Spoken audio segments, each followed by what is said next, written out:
If you're listening to this, chances are you're someone who thinks a lot, you're curious, you want to improve, you want to understand yourself and the world a little better. Mm. And yet, have you ever had that feeling where that intense focus, that deep awareness, it actually starts working against you? Like Yes. you're almost too informed or too tuned in or, frankly, just too self-critical to just relax and enjoy the moment. It's a feeling that our source material for today highlighted again and again, and it is a really profound paradox. Right. We live in this culture that just constantly celebrates self-awareness. It calls it the highest virtue. I mean, there's even that ancient idea, carved in stone. Know thyself. Exactly. Yeah. To know ourselves. Awareness is sold as the key to growth, yes, but Mm-hmm. when it's misused, it stops being a superpower and it becomes this crushing weight. So that's our deep dive mission today, to really unpack this specific tension. The question isn't whether awareness is good or bad, but more. Can you be too self-aware to be happy? We've gathered research that suggests when your awareness expands faster than, say, your capacity for peace, it can become a source of profound overthinking and even existential despair. And if you, the listener, feel stuck in your thoughts or you feel like every reflection just leads back to self-criticism, we want to assure you it's not awareness that's failing. It's the Mhm. balance that's missing. So today we're going to explore where awareness turns into a burden and, crucially, how to shift it into a mature ally, one that creates a deeper, more resilient kind of happiness. Okay, so let's unpack this with the first sign that awareness has become a burden. And that's the moment that thinking gets in the way of actually living. Yeah, We've all been there. It's the classic paralysis by analysis. it often starts with what seem like simple, necessary decisions. Maybe you're trying to finalize a complicated healthcare choice for a parent, Okay. or maybe you're just scheduling family time and trying to make sure you divide it perfectly fairly between, two different relatives, Hmm. or you're trying to figure out if you should move states. And then suddenly, the analysis just kicks in. The mind doesn't just evaluate the facts, it starts evaluating the potential outcomes. And the meaning of the outcomes. Exactly. What if I regret this in 5 years? What does choosing option A over option B say about my values?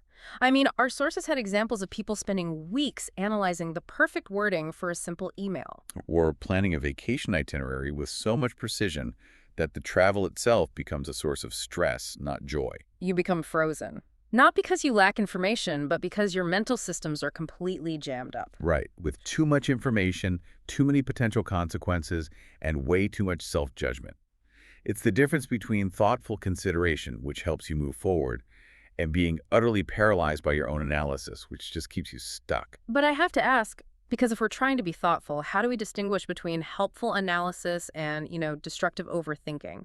Because sometimes analyzing every angle is necessary. That's a key distinction.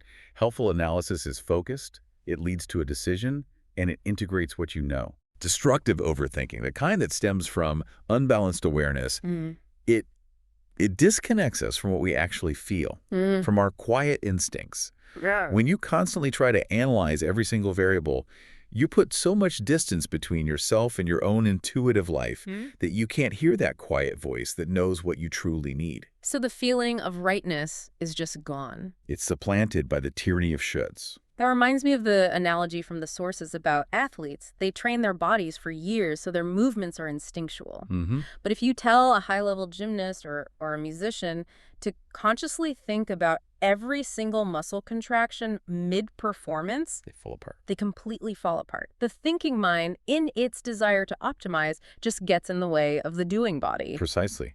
And that hyper-awareness leads us to what our sources call the observer effect in daily life. It's not just that we overthink our actions. We literally become observers of our own existence. Have you ever been in a conversation and suddenly a quiet part of your mind just steps back and it's watching your body language, critiquing your joke, or worrying that you sound foolish? Absolutely. It's the evaluator, the critic who is watching and measuring my performance in real time. That's awareness turning the self into an object to be examined and judged. And this effect, it really intensifies with age. As we become more aware of our shifting roles or changing bodies or even our professional relevance, that internal observer just turns up the volume. So instead of simply living and feeling, you become the thing that has to be constantly measured. Measured and improved. Yeah. Against some internal standard. So the crucial insight here is that you're essentially performing your own life for an imaginary audience. Yeah. Who is that audience exactly? Is it critics or just a perfected version of yourself? It's often a blend, is the collective judgment of people you respect, Yeah. the ghost of your past, or, yeah, most often it's the perfect idealized self you feel you should be. And the danger is... The danger is that authentic living requires being fully present, being the subject of your own experience. When you start living to satisfy the observer, you prioritize looking good over actually engaging genuinely. You trade authenticity for internal validation, and it is exhausting. And when you're constantly watching yourself, the inner critic doesn't just observe it. It takes center stage, and this is where that high-definition awareness becomes a weapon. This is where things can become truly painful because we have this, intimate access to our own minds. We're privy to every messy, less than noble impulse, our pettiness, our fleeting moments of cruelty, our selfish motivations. We see all these flaws in high definition. While everyone else's motivations, they stay fuzzy and distant. We only see their actions, not their internal monologue. And this is why so many self-aware people feel uniquely flawed. They're holding themselves to an impossible standard, and their hyper-awareness is providing all the data needed to just catalog their failures and beat themselves up. Right. I hear this concern all the time from listeners. Doesn't harsh self-awareness motivate change? If I don't see how bad I am, how can I improve? That's a legitimate question. Yeah. And it's the core confusion here. We have to distinguish between awareness and flagellation. Yeah. Knowing your flaws, that's necessary for growth. Right. But using that awareness to define yourself as fundamentally broken or unworthy, that's the self-flagellation. Yeah. And it's purely destructive. So everyone has these thoughts. Everyone has messy thoughts. Your awareness hasn't made you a worse person. It's just made you the only person conscious of the messy reality of being human. And for those who have lived a long time, awareness gives us even more material for the critique. The sources talk about the crushing gap between the life we imagined for ourselves and the life we actually lived. Oh, yeah. All those past decisions, career paths not taken, the versions of yourself you thought you'd become, the awareness of those deficits can feel overwhelming. And if the inner critic is painful, the next stage of mature awareness is often even more unsettling, because it forces us to look outward, beyond our own failures, and confront the failures of the systems and stories we trusted. This is where those youthful illusions fall away, which the sources called potentially the darkest aspect of consciousness. Right. When we're young, we're often protected by these beliefs that provide comfort, that hard work guarantees success, that good people are always rewarded, that the world operates with some underlying predictable order. But mature awareness exposes the harsh reality. The sheer randomness of luck, the systemic unfairness, the inevitability of mortality and loss, and the fragility of even the sturdiest institutions. So the more clearly you see this reality, the less comforting life becomes. You start to see the mechanisms behind the curtain. And this is what leads to that quiet despair the sources describe. It's not some dramatic crisis. It's a subtle, persistent sense of letdown. Can you give an example? Sure. It's the realization that achieving that long-sought promotion didn't fundamentally change your level of happiness, or that the family tradition you always idealized felt kind of hollow and performative this year. It's the profound, unsettling suspicion that no achievement is ever enough, because the underlying reality is fundamentally disappointing. So we've established that awareness, if it's wielded improperly, can strip away comfort, dismantle peace, and leave you with this sense of quiet despair. If awareness strips away all the comforting stories and illusions, what are we left with? We are left with an invitation. The destruction isn't the end of the story. It's the clearing of the space. An invitation. Yeah. Think of it less like destroying a foundation and more like a controlled burn in agriculture. The old structure, the dry brush, and it has to come down for the soil to be fertile again. Disillusionment clears the space for something stronger and truer to grow. That's a really powerful reframing, and it's so relevant for our listeners. If you're experiencing that painful gap, that feeling that your expectations about retirement or your relationships or your career have failed you, that is not a failure of character. No. It's simply information from your awareness showing you exactly where the old frameworks are insufficient. The pain is informative. And this is the pivot point. Since you can't go back to ignorance, Yeah. you can't unsee what you've seen, the only option is to go forward through the discomfort. You can't skip phase one, which is the necessary tearing down, but you don't have to stay stuck in it. So this is where we transform awareness from a judge into an ally. We move from the diagnostic phase To the constructive phase. Right. Awareness has those two phases. Phase one causes pain because it ruthlessly identifies what isn't working. The toxic relationship, the unrealistic standard, the job that compromises your spirit. But phase 2 guides you toward a solution. It uses that same clarity, not to critique, but to help you figure out what to build in its place. It helps you redefine success and meaning on your own terms. Let's ground this in a real-world application. Say awareness shows you that you're holding yourself to these impossibly punishing standards. Okay. That realization hurts deeply. But because you see it so clearly now, because the awareness is so high definition, you can start questioning those standards. You can ask, who told me I had to be perfect? Yeah. And begin adjusting them to standards of, sufficiency and human effort. The awareness that caused the suffering also reveals the path toward self-acceptance. Exactly. And this leads to profound liberation. Mature awareness recognizes that there's no grand plan handed down from above, no guaranteed purpose just waiting to be discovered. That recognition can feel terrifying at first, but it ultimately grants massive freedom. Freedom how? It means you're freed from searching for external meaning because the universe gives you the ultimate license. You get to decide what matters. You create meaning yourself, consciously and intentionally. The goal, then, is not to reduce awareness, but to develop the skill of mature awareness. We need practical shifts to find that balance, to learn to use the tool without letting it run wild.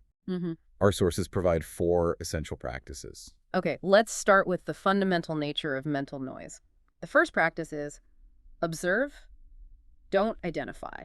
This is crucial because a highly self-aware brain is a highly generative brain. It's constantly producing mental noise, some useful, some nonsense, some kind, and yeah, some pretty cruel. Right. A sophisticated listener just notices more of those cruel or anxious thoughts. The mistake is identifying with every single thought that's produced. So if your brain generates a fleeting thought like you're a failure, immature awareness builds a whole identity around that idea. Yeah, that's me. I'm a failure. Exactly. Yeah. But mature awareness recognizes it as simply a bit of data, an emotional echo generated by the machinery of the mind. So the actionable tip here isn't to argue with the thought, but to simply label it. Ah, there's the catastrophic thinking thought again. Or, hello, inner critic, I see you showed up today. By noticing the thought and letting it pass, without falling it down the rabbit hole, you reclaim authority over your internal world. The thought is just an object passing through your awareness. It's not the definition of your reality. Okay. The second practice addresses the source of so much of the internal suffering we discussed. Adjust the ideal. This one hits home for me. A huge amount of suffering comes from the gap between who we are today and an unrealistic should. We're constantly comparing ourselves to this idealized fantasy version of ourselves. Right. A version that is perpetually patient, never makes mistakes, and always has their life perfectly in order. Which is impossible. It's a highlight reel based on a fantasy that no actual human could possibly live up to.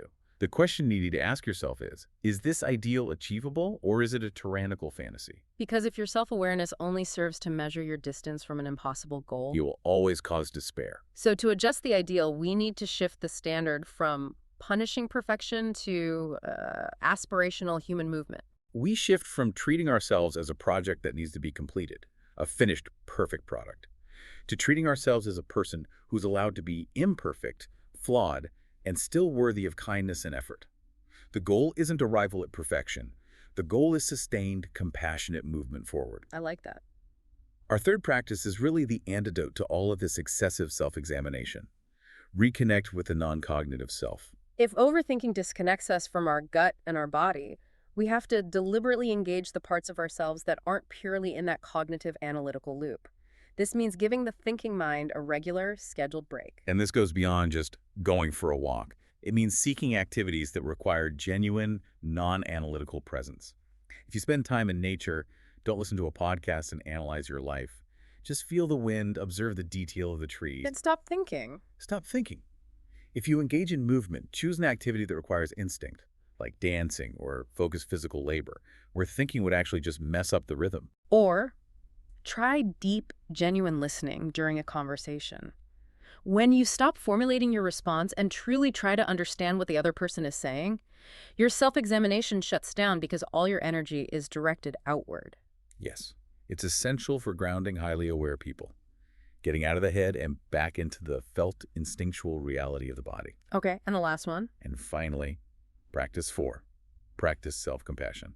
This is so often misunderstood as self-pity, but it's the opposite. It's an act of profound self-respect. Mm. If you had a friend who was constantly cataloging their failures, using their intelligence to find new and creative ways to beat themselves up, you wouldn't stand for it. No, you offer them patience and understanding. We have to offer ourselves that same consideration. And self-compassion doesn't mean ignoring shortcomings.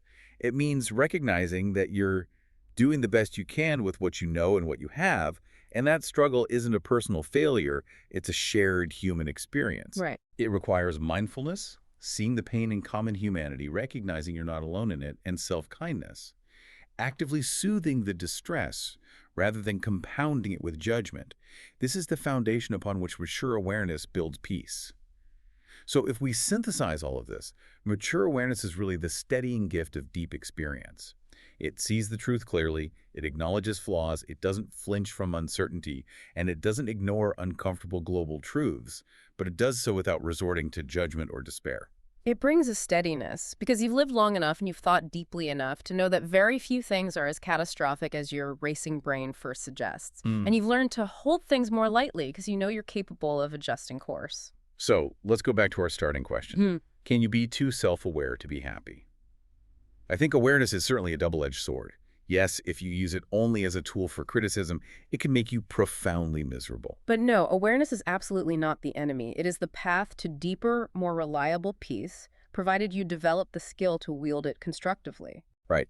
And this mature awareness leads to a kind of happiness that is. It's quieter than the exhilarating highs of youth, but it's resilient, reliable, and far less dependent on external circumstances. It comes from knowing yourself fully, flaws, messy thoughts, and choosing to engage with life with courage. The awareness you carry isn't a fundamental burden you need to overcome.